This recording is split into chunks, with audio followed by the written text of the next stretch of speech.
વિદ્યાર્થી મિત્રો, હું આપ સૌનું હાર્દિક સ્વાગત કરું છું મારી YouTube ચેનલમાં. તો ફ્રેન્ડ્સ, આજનો આ વિડીયો તમારી માટે બહુ હેલ્પફુલ તમને થવાનો છે, કેમ કે આજે હું આ વિડીયોમાં યુનિટ નંબર 8 જે છે મેટલ્સ એન્ડ નોન મેટલ્સ એટલે કે ધાતુઓ અને અધાતુઓના રિલેટેડ ઇમ્પોર્ટન્ટ પ્રેક્ટિસ સેશન એટલે કે હું MCQ ની સિરીઝ લાવ્યો છું કે જેમાં હું 20 કે તેનાથી પણ વધારે આપણે MCQ જે છે જોવાના છીએ. ઓકે, સાથે સાથે હું એ પણ તમારી સાથે ડિસ્કસ કરીશ કે યુનિટ નંબર 8 માં કેમેસ્ટ્રીના રિલેટેડ કયા ટાઈપના ક્વેશ્ચનો જે DDCT ના સેમ્પલ પેપરમાં પૂછાઈ ગયા છે.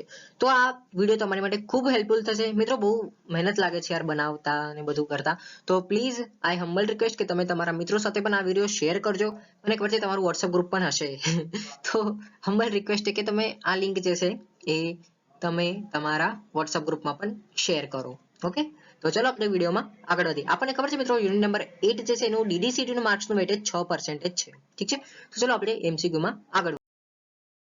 તો મિત્રો, સૌથી પહેલો ક્વેશ્ચન તમારી સામે કંઈક આ પ્રકારે છે. તો ક્વેશ્ચન છે કે ભાઈ એલ્યુમિનિયમનો ઉપયોગ આપણે રસોઈના વાસણો બનાવવા માટે થાય છે. ઓકે, તો એલ્યુમિનિયમના નીચેનામાંથી કયા ગુણધર્મો તેના માટે જવાબદાર છે?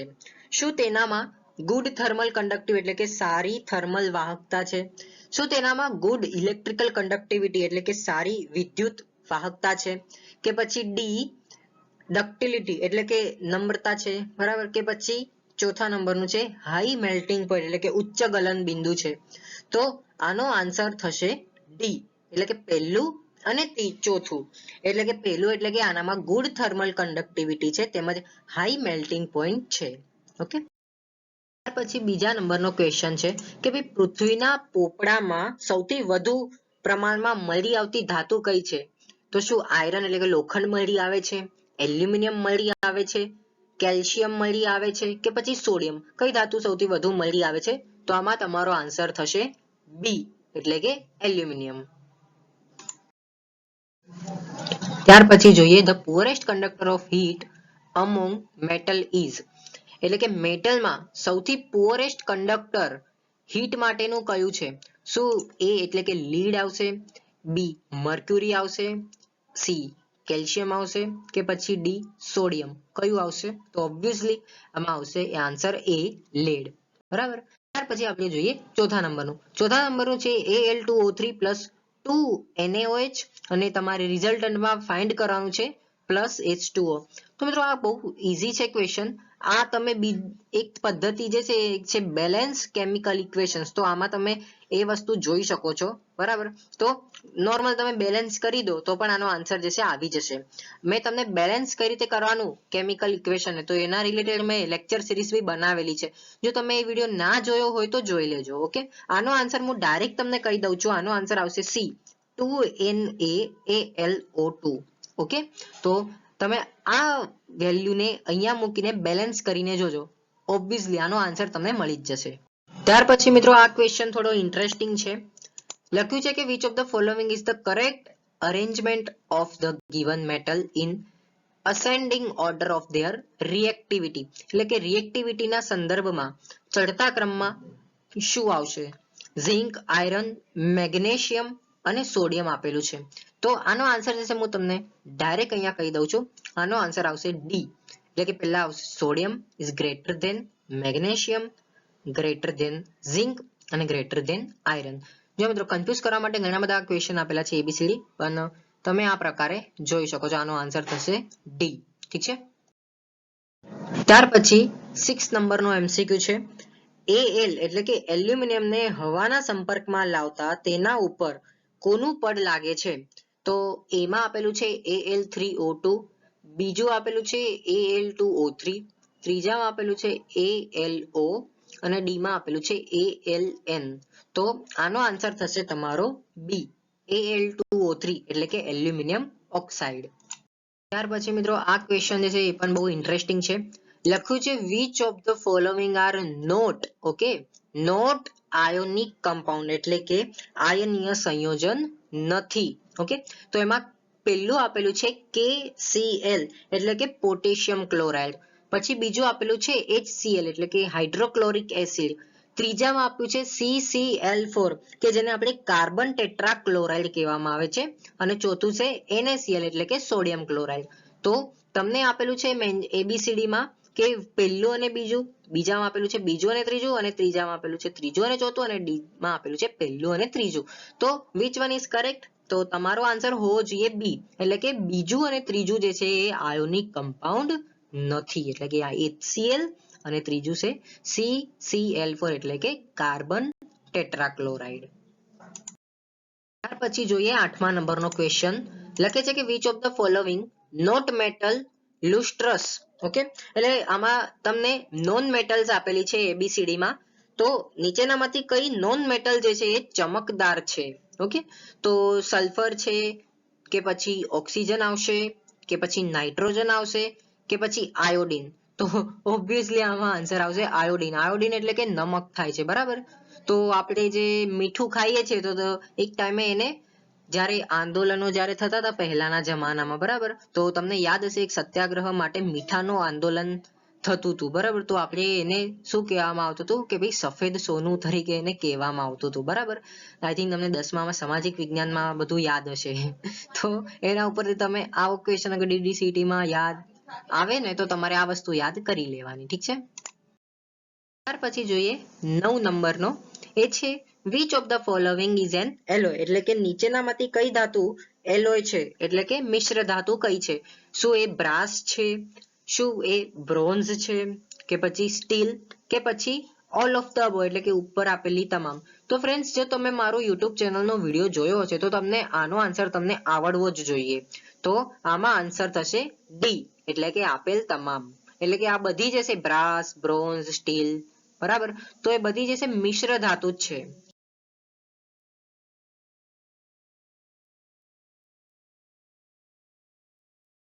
ત્યાર પછી મિત્રો આ ક્વેશ્ચન થોડો હાર્ડ એવો હું કન્સિડર કરી શકું છું.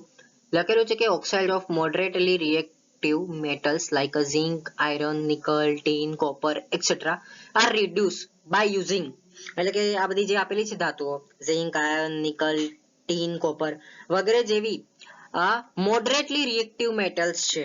ઓકે, તો કયા પ્રકારના એજન્ટનો આપણે ઉપયોગ કરીને આની ઓક્સાઇડનો ઉપયોગ જે છે એ ઘટાડી શકીશું? ઓકે, તો આમાં આવશે aluminium as a reducing agent, એટલે કે એલ્યુમિનિયમ એજન્ટનો આપણે ઉપયોગ કરશું, સોડિયમનો, કાર્બનનો, કે પછી કેલ્શિયમનો? તો ઓબ્વિયસલી જો તમે મારો વિડીયો જોયો હશે તો તમને આનો પણ આન્સર આવડી જ જવો જોઈએ. આપણો આન્સર આવશે સી, એટલે કે carbon as a reducing agent. Okay, તો મિત્રો અગેન આ પણ જે ક્વેશ્ચન જે છે એ મારી YouTube ચેનલમાં જે મેં વિડીયોઝ બનાવેલા છે તો એમાંથી જ આવેલો છે. તો લખેલું છે કે ભાઈ galvanization is a method of protecting iron from rusting by coating with a thin layer of. So એમાં ગેલિયમનું લેયર હશે ગેલ્વેનાઇઝેશન પ્રોસેસમાં, કે પછી એલ્યુમિનિયમનું હશે, ઝિંકનું હશે, કે પછી સિલ્વરનું હશે? તો ઓબ્વિયસલી આનો આન્સર આવશે સી, એટલે કે ઝિંકનું લેયર ગેલ્વેનાઇઝેશન પ્રોસેસમાં યુઝ થાય છે. ઓકે, ત્યાર પછી મિત્રો 12મા નંબરનો ક્વેશ્ચન છે electrical wires are coated with vote.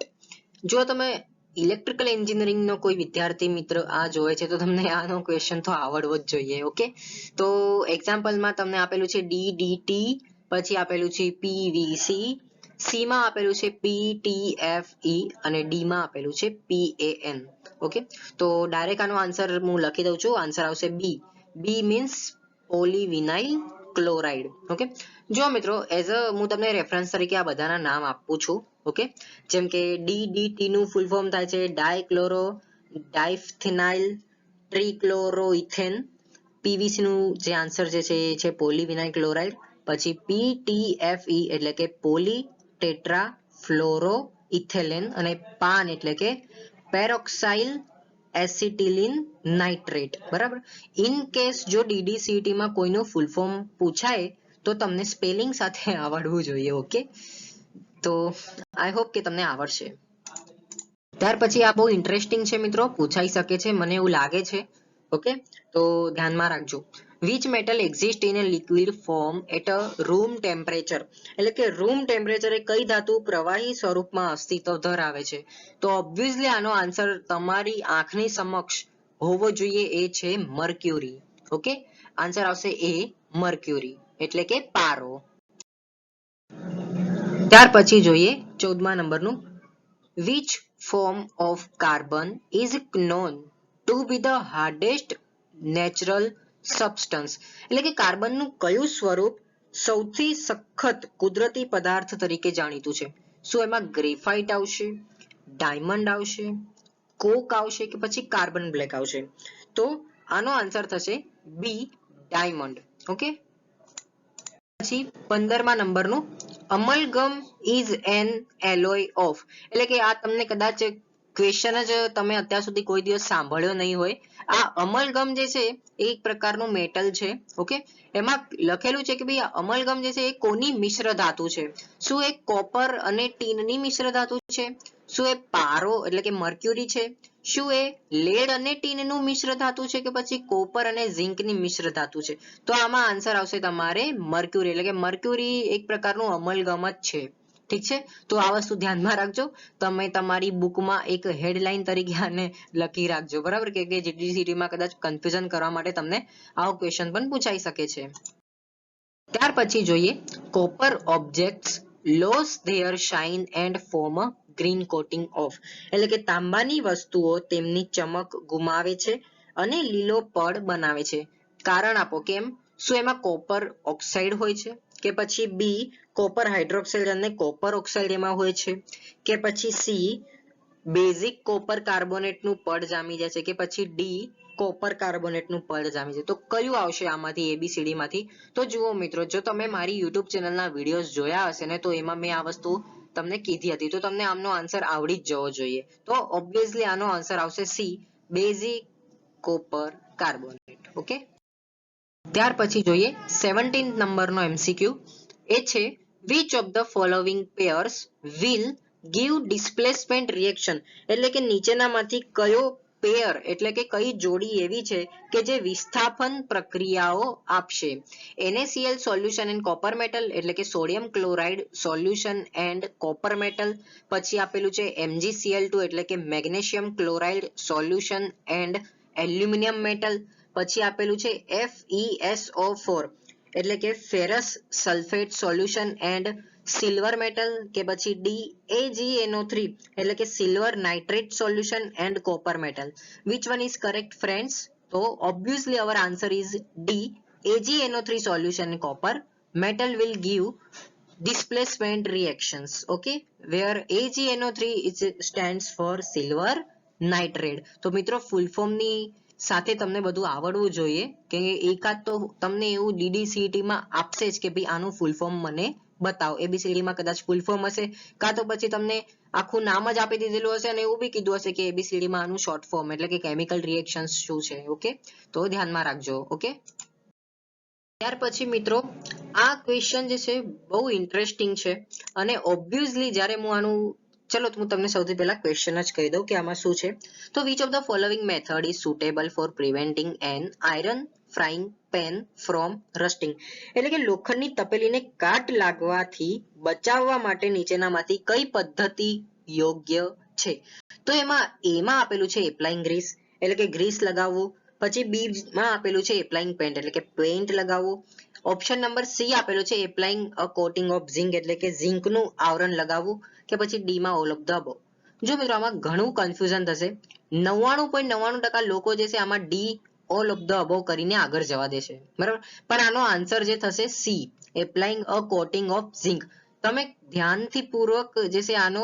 Question વાંચો શું કહેવા માંગે છે કે ભાઈ લોખંડની તપેલી છે બરાબર એવું નથી કીધું કે ભાઈ લોખંડને અગર બચાવવું હોય પ્રિવેન્ટ કરવું હોય તો હું શું કરું જો ફક્ત એવું હોત ક્વેશ્ચન કે ભાઈ લોખંડનો બચાવ કરવો છે બરાબર કે ભાઈ મારે લોખંડને કાટ લાગવાથી બચાવવું છે તો મારે કઈ મેથડનો ઉપયોગ થાય તો જો એમાં આ આપ્યું હશે ગ્રીસ પેઇન્ટ અને કોટિંગ ઓફ ઝિંક તો તમે ઓલ ઓફ ધ અબવ લખશો તો તમારી માટે એ વિધાન સાચું છે પરંતુ અહીંયા સ્પેસિફાય કરેલું છે કે ભાઈ લોખંડની તપેલી છે ઓકે તો લોખંડની તપેલીમાં ઓબ્વિયસલી ઝિંકનું આવરણ જ લગાવેલું હોય છે હવે સિમ્પલ વાત છે મિત્રો જો તમે ખાવ છો બરાબર જે વસ્તુમાં જે તપેલીમાં કે પછી જે કઢાઈમાં તમે ખાવ છો અને એમાં જો ગ્રીસ લગાડેલું હશે શું તમે ખાશો એના ઉપર શું પેઇન્ટ લગાડેલું હશે તો શું તમે ખાશો તો નહીં ખાઓ કેમ કે એનો પછી જે કલર જે છે પેઇન્ટનો એક તમને ખાવામાં આવી જશે પછી ગ્રીસ અગર લગાડેલું હશે પછી એમાં તમે કઈ પણ તેલ વાળી વસ્તુ કે પાપડ તમે તેમાં તળીને ખાશો તો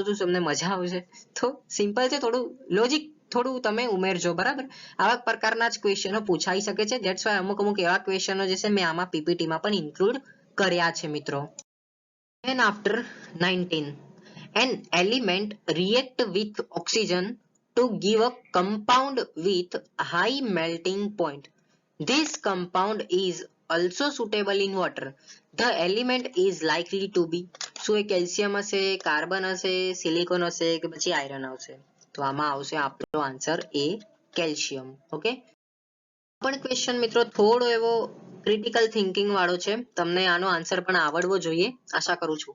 લખ્યું છે કે ભાઈ food can are coated with tin and not with zinc because, કે ભાઈ ફૂડ કેન જે છે એ ટીન સાથે કોટેડ છે, બરાબર, પરંતુ એ ઝિંક સાથે નથી. તો એમાં આપેલો છે કે ભાઈ ઝિંક જે છે એ ટીન કરતા મોંઘું છે. બી માં આપેલું છે જે ઝિંક જે છે એ ટીન કરતા વધુ મેલ્ટિંગ પોઈન્ટ એટલે કે વધુ ગલનબિંદુ વાળું છે. કે પછી સી, ઝિંક જે છે એ ટીન કરતા વધુ રિએક્ટિવ છે, બરાબર, મોર રિએક્ટિવ છે. કે પછી ઝિંક એ ટીન કરતા લેસ રિએક્ટિવ છે. શું આવશે આનો આન્સર? તો આનો આન્સર આવશે સી, એટલે કે ઝિંક જે છે એ ટીન કરતા મોર રિએક્ટિવ છે. ધેટ્સ વાય ફૂડ કેન જે છે એ ટીન સાથે કોટેડ છે, ઝિંક સાથે નથી. ત્યાર પછી મિત્રો આ ક્વેશ્ચન ને તમે થોડો સમજો.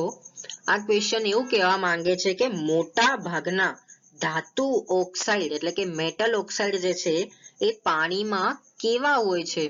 શું એ સોલ્યુએબલ એટલે કે દ્રાવ્ય હોય છે, કે પછી બી એટલે કે અદ્રાવ્ય હોય છે, સી માં આપેલું છે અલ્પ દ્રાવ્ય અને ડી માં આપેલું છે સુદ્રાવ્ય. તો શું આવશે આનો આન્સર? તો આનો આન્સર આવશે બી, અદ્રાવ્ય હોય છે, બરાબર. મોટા ભાગના ધાતુ ઓક્સાઇડ પાણીમાં અદ્રાવ્ય હોય છે.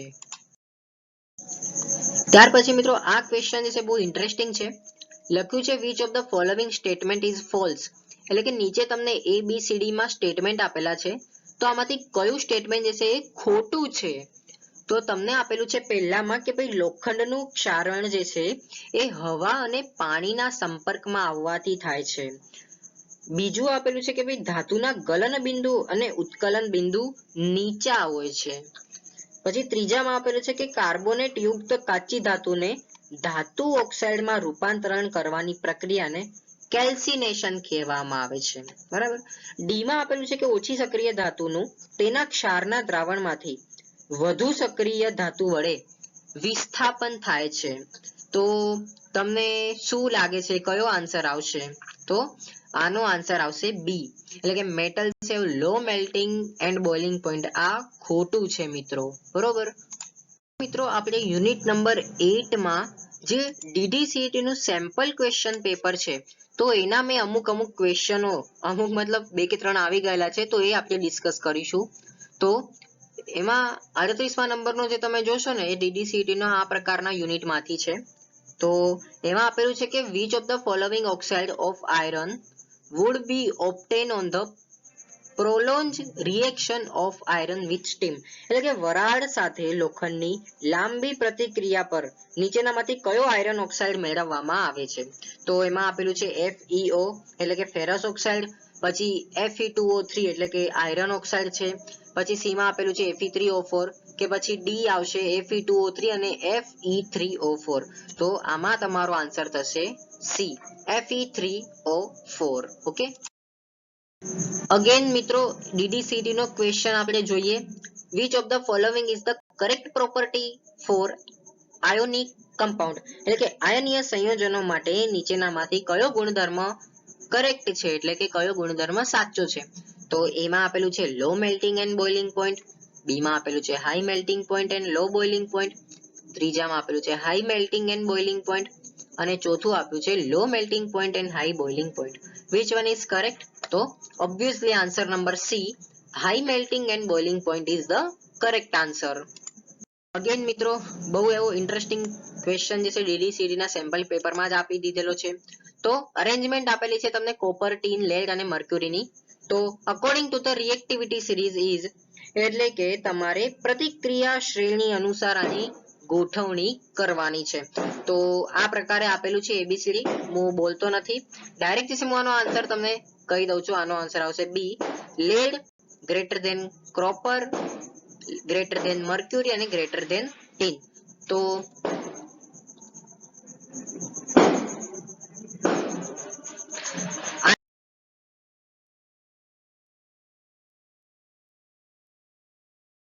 હોપ કે મારી આ મહેનત જે છે તમને ખૂબ હેલ્પફુલ થશે મિત્રો. અહીંયા આપણી કેમેસ્ટ્રીનો સબ્જેક્ટ જે DDCET માં લેવાનો હતો એ અહીંયા પૂરો થાય છે. આઈ પ્રોમિસ મિત્રો, જો તમારા તરફથી મને રિસ્પોન્સ સારો મળશે તો જ્યારે DDCET ની એક્ઝામ હશે તો એના 1-2 દિવસ પહેલા આવી જ રીતે હું લાઈવ આવીશ અને તમારી સાથે ડિસ્કસ કરીશ. તો તમે મારી YouTube ચેનલમાં નવા છો તો તમે આ વિડિયો, આ લેક્ચર સિરીઝ ઓકે તમારા ફ્રેન્ડ સાથે શેર કરી દેવા વિનંતી. Thank you so much for watching my video.